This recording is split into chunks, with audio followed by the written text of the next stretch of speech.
Hi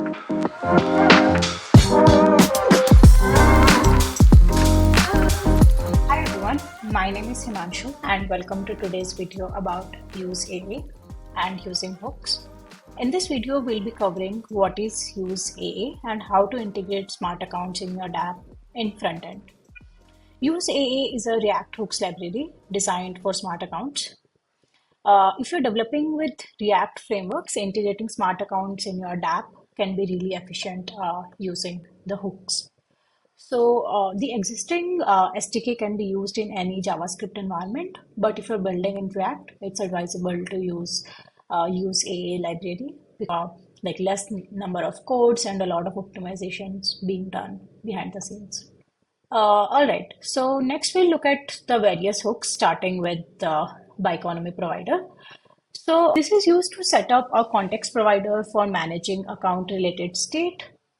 So whatever configuration that you need to pass while initializing the smart account can be passed here. So for example, you will need to pass the paymaster URL or the bundler URL when initializing the smart account. So all these smart account configuration can be passed here depending on how you want to create the smart account. You can import all the hooks from @Biconomy/useAA and use them this way. And you can set the provider in like a root to like it can be passed in the entire app. Next hook is the most important one, and that we'll be using more frequently is the use smart account.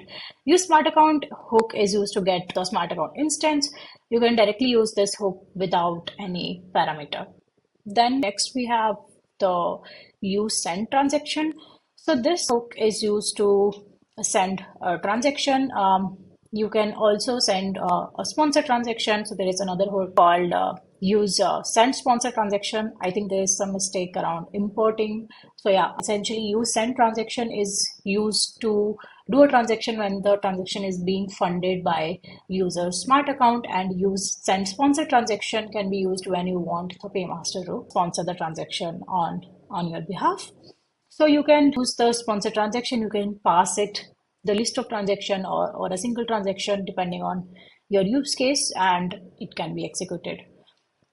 So it returns the useUserOp response, and we'll see this in the next slide where we'll be talking about the next hook, which is the useUserOpWait.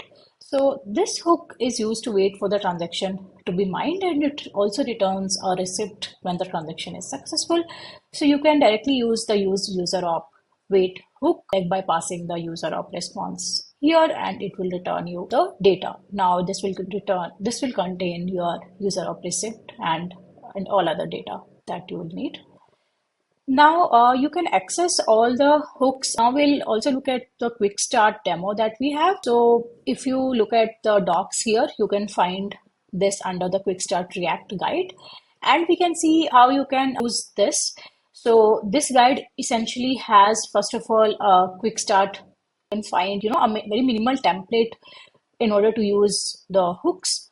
So what you need to do, you need to run the install, and you need to replace the environment variables, which is essentially your bundler and the paymaster keys. I mean, these keys are of course you cannot use because these are like either deprecated or like unusable. So yeah, I mean, I already have the quick start in my local and it's running on the usual port. So as we can also see in the code that's written, this is again the quick start code. So in this, you can see that I'm using the use smart account to get the smart account address.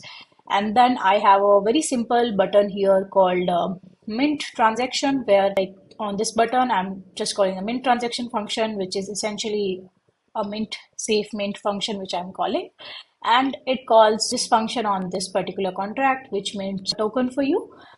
And it's a sponsor transaction, so nothing is being deducted from your wallet, and we can quickly see that how it runs. So I will just click the mint transaction here, and I will sign it using my EOA. Yeah, and it is executing, and we should have the receipt. So yeah. So this is the same quick start guide that I just ran. You can replace the env with the corresponding chain ID and other parameters that you want to use. And yeah, this is how you can use it. So yeah, if you have any doubts, feel free to reach out. And thank you so much for listening to this video. Yeah, see you.